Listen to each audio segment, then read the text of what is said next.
Hey guys, welcome back to Gunpla News episode 24 for November 2016. This is part 5, last part. We're going to be going over some featured kits.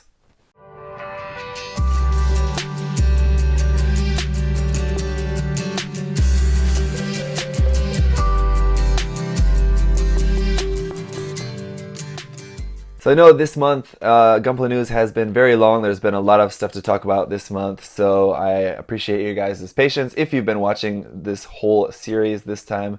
If you missed part 1, do go back and check that out, because in the news segment of this month's episode I did talk about some really cool stuff. Anyway, and hope you guys are looking forward to the new series that I'm going to be starting soon. So again, just check out episode 1 of this month's episode, part 1 of this month's episode of Gunpla News. You can see that. So let's get into the features for this month. There's a few really cool things here that I want to show for you guys.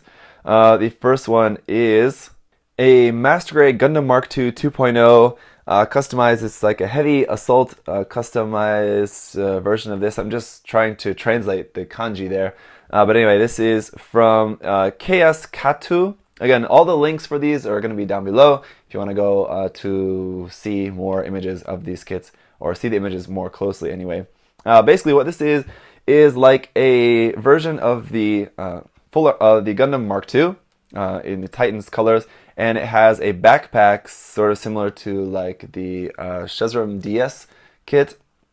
But obviously this is in 1/100 scale, so this is all just scratch built. That backpack, it looks really fantastic. The Gundam itself, I mean, is really nicely painted and all of that, but really kind of what really makes this so special is that new backpack, as well as the modifications to the rifle. So the rifle also has this new addition to that in terms of the parts of that. It is now very long, looks very similar to the blade rifle used by the Hazel Gundam.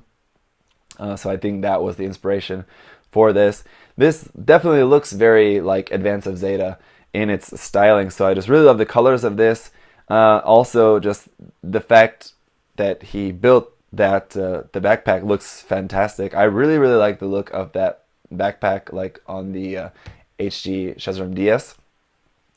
So it's really cool to see that in 1/100 scale, and just the detail and colors of that look really cool, and it just looks really great with the Gundam Mk-II. It's really just Advance of Zeta style there, how like the new parts are like a different color, totally different color from the mobile suit, so it definitely looks like it's just like all like test equipment, or just like equipment that is not made like, it's not made like specifically with the Gundam. Like they were made at different times, and it's just like new equipment that's been added to it, so like the colors don't match. But anyway, I really like the look of that. It's just really to my own personal taste, but I think it is definitely really nicely made as well. You can see it's like made the same kind of like blade that's on the rifle is on the backpack as well, which is really cool.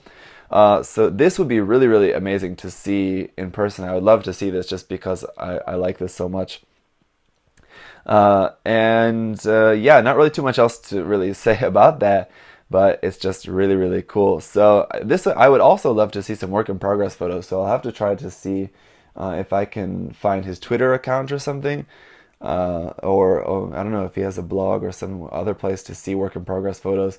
But it would be really cool to see how he went about building that backpack. It doesn't look like, I mean, it would be the most complicated thing to build, but it is really nicely done and really nicely painted and everything. So really like the look of that one.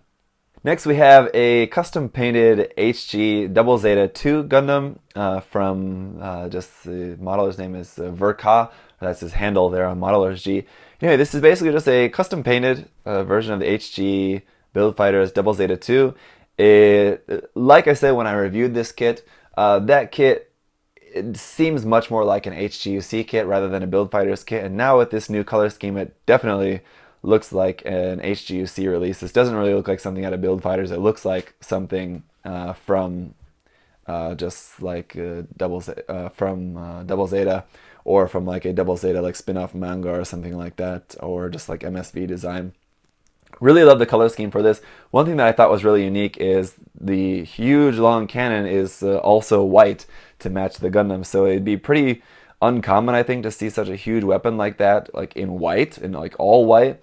So that's definitely a little bit more of a stylistic look for that, and just the colors in general are definitely pretty unique. Just all white there, like with just the light blue for like a secondary color, and then a little bit of yellow for like all the thrusters and stuff, just to make some of those accents pop.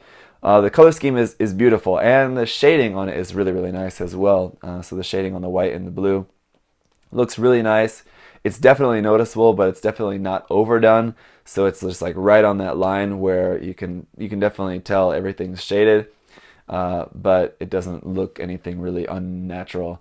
So I really like that. This also, again, this design is probably not going to appeal to everyone. I know a lot of people don't like this design, especially just because of those extremely extreme high heels on the feet. But I personally really like the design, and I think one thing that I didn't like about the design was the colors of the original kit. Just, it was a lot of blue.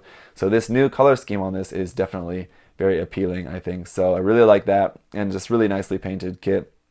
As far as I can tell, not a lot modified on this. I think it looks like, it's hard to tell from the picture here because I can't really see it close enough, but it looks like maybe the vents on the shoulders are maybe modified. I think, but I can't tell. Otherwise, I'm not really too sure if or anything is really modified too much on this kit, but again, it would be helpful to see work in progress photos, which we can't see any here on the Modelers G page, unfortunately, but just really, really nice painted kit, I think. Next, we have an HG, the Origin Woth build by EAT, that's E-A-T here. And basically, this is just, again, just a really, really nicely modeled kit. I know he's done some extra detailing on this one to really make it look really amazing. This is 1/44 scale. This is the HG kit, but it really looks like it could be a master grade or even like an RE100 kit, just because of the detail on it. It looks so nice and clean and sharp. And in that small scale, that obviously is very tricky to do. So aside from just all the detailing that he's done on this kit, then he's also done a fantastic job just painting the kit. All the paint on there looks nice. The colors are really nice, nicely done, nicely chosen, and everything goes together really well, all those colors. And then the water slide decals on top of that. The decals are really nice. The decals look really natural. I know a lot of that white lining is actually just masked painting. So those aren't decals, all like the white lining on there. But everything else that is decals is done really well. There's like no silvering. It's really hard to tell that they're decals at all on some of those smaller ones and everywhere on there. So all of that looks really nice. He's added a little bit of some metal parts there, it looks like. Either that or just a little bit of metallic paint. I know like on the backpack you can see there's some parts there, thrusters on the backpack that look like they're just metallic painted. But other parts of the kit, those little tiny parts look like they are actual pieces of metal detail up parts, it looks like. Then on the backpack as well, like there's some metal detail there done with just some like kind of metal wire kind of, so adding some more detail to that. So a lot of these little details and stuff that he's added to this just really make it look really nice. It's a really fantastic looking kit. Looks like he's also done like some reshaping to the armor. You can see there on the skirt, like the skirt armor is like more angled. It's not really curved like all the way around. So it's just a lot of these little minor modifications done like all over the kit to just really make it look much better than just the standard out-of-the-box HG kit. So it's really, really fantastically done. This one, I would really recommend you guys to go to check out the Modelers G page. Take a look at these photos more closely so you can really see all the details here that he's done. And it's a really great reference as well if you wanted to do something like this with a kit like that. So definitely worth checking out. Alright, next, this is really cool. This is a Gundam Helios build by Akachiku. This is, if you can believe it, a modified version of the Grimgerde, actually. But obviously, as you can tell, it's very heavily modified. So this has a really cool look to it. Now, aside from just the cool look, the color scheme is also really nice as well. So unique in this. It almost doesn't look like it's something from Gundam. It almost looks like it's something from, it could be from some other series. I believe that's like Full Metal Panic, I believe, that has some mechs that sort of look like this, especially in the face. It definitely looks like something from that. If I remember correctly, I'm not really too familiar with Full Metal Panic, but if I'm remembering correctly, I think that that's right. Love that huge shield arm. That is really, really unique. The weapons there as well, it has just like the rifle. That is the rifle from the Gushan, I believe.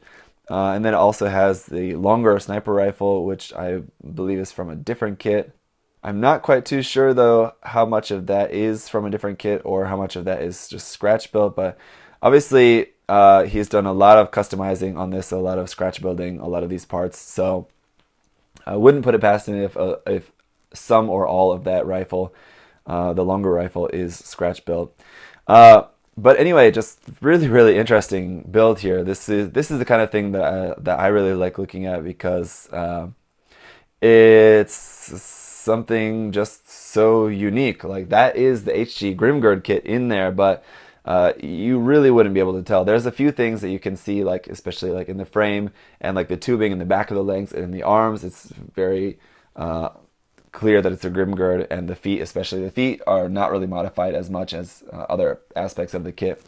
But just really cool, and again, it doesn't even really look like it's something from Gundam, so I like that. And I would imagine that's probably on purpose, that he was going for giving it a look that is something from some different anime series or something. So again, and it's just, aside from that, just cool colors, that pale off-white, and which is a little bit warm, and then it matches really well with that tone of orange. So just basically two different colors there for the armor, and then some nice grays, metallics there used for the frame, and all of that goes together really nicely. So I really like that, and that shield is so cool. It's like wearing a boat on its arm for a shield. That's very unique. I really like the look of that. Next thing, we have a custom diorama build of the HG GM Sniper 2, and the title of this is The Lone Lookout, from ianburns. So obviously probably not a Japanese person in this case. So anyway, just really cool diorama here. The mobile suit itself is like not really a whole lot of customization like really going on with that, and actually from the photos you can't really get a really good look at the model kit itself. But one thing that I really like about this is just the photography and the diorama itself. So the diorama looks really cool there, which is with the trees situated around the GM Sniper there, and the photography again is just really unique and really interesting, just really thick.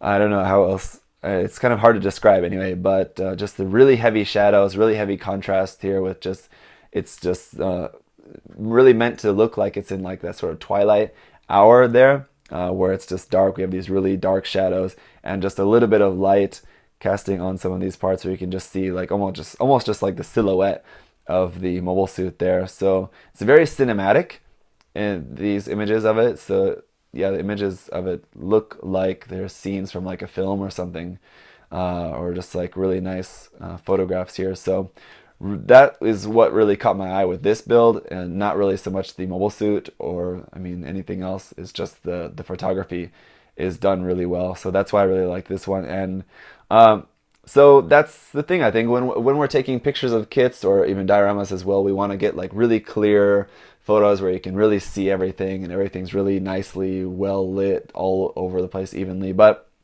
this is a really good example of how you can do some really cool photography by just not doing that, not worrying about seeing all the little details, and you can do some really super dynamic and interesting lighting that really helps to set a tone in the diorama. So I think that is done really well in this case, and it looks fantastic. I would like to see at least maybe one photo where it is all really well lit, so you can just see that. Maybe just include that in the photos as well, but that'd be cool to see just in like some work in progress photos or something. But just for the photos here that we have on Modelers G, where I'm looking at this, it is really fun and interesting to look at this. It's definitely a change from the normal, which is always interesting. Alright, and the last one here is actually from a modeler that I featured not too long ago with a kit that was done in a very similar style. But this is the Grimgerde Glint. Now this is a mix of the HG Ironblood Orphans, Grimgerde, and then I can tell there's definitely at least the head of the 100 scale Grimgerde on there as well. So it's sort of like a mix of scales here, and the kit that I featured of him before was also a mix of HG and SD. So this is from Oz 3 box, and obviously the glint is a reference to the Armored Core kit, the Armored Core mobile suit glint. So that's where it's getting the kind of overall aesthetic that you're seeing here that's been applied to the Grimgerde. The mix of scales with like the larger head and stuff, I think that's just a stylistic thing, but just the overall theme is definitely taken from the Glint, with just this white, this basically just white and black. All the outside armor is white, and all the frame is a very dark gray or black color there. And then it just has a lot of these little details on there, so he's gone in and done a lot of detailing on this kit, adding a lot of little extra panel lines around on the armor pieces and things like that, and just a little bit of weathering on the edges. It looks really nicely done as well, a little bit, but not too much. It's not overdone with the weathering, and it's not like everywhere, it's just in some parts. And then as well as the waterside decals as well. He's gone and put in a lot of these waterside decals that just sort of help to add to the detailed look of the whole thing in general. So it's really, really cool. I really like the look of this one. The Grimgerde is a very interesting design, and done in this way, it's just a really nice use of style applied to this, where he definitely had a certain idea, a certain style that he wanted to mix in with this custom build, and it came out really well. It really makes sense. It wouldn't be the same if like he had that name and then like the color was like a totally different color or something like that. Anyway, it matches with the style. So this is just one of those things where it's just done really well, and it's the kind of thing where it just gets you thinking about possibilities, because mixing the scales of the HG and the 1/100th scale head, and then just like this sort of color scheme where it's just really stark like that. I think a lot of people, for the frame, they want to use gray or metallics, or doing something like really super dark like this, almost black, for that frame is unusual. And then the style of detailing on this is very unique as well. It feels like the style of the detailing and the weathering definitely seems more of the kind of style that we don't see a lot on Gundam. It just has a very unique sort of feel to that. So again, it's just cool to look at something like this and just think about more possibilities. It just kind of gets your mind working, so that's pretty cool, I think. So that is it for all the features for this month, and that is going to wrap up this month's episode of Gunpla News. So I know it was quite a long one. There was a lot to talk about, especially in the first couple things. We had a lot of figures, a lot of new figures to show off, to talk about from the Tamashii Nations Expo. I had a lot of stuff to talk about with the new video series that I'm going to be starting. So check out that. Again, check out part 1 of this month's episode for sure. And if you're interested, please do support the GoFundMe page for making some more cool Japan videos for the Japan Expo and all of that. So hopefully you guys will check out that, and I thank you guys so much for your support. Thank you so much for watching, and I'll see you soon. Bye bye.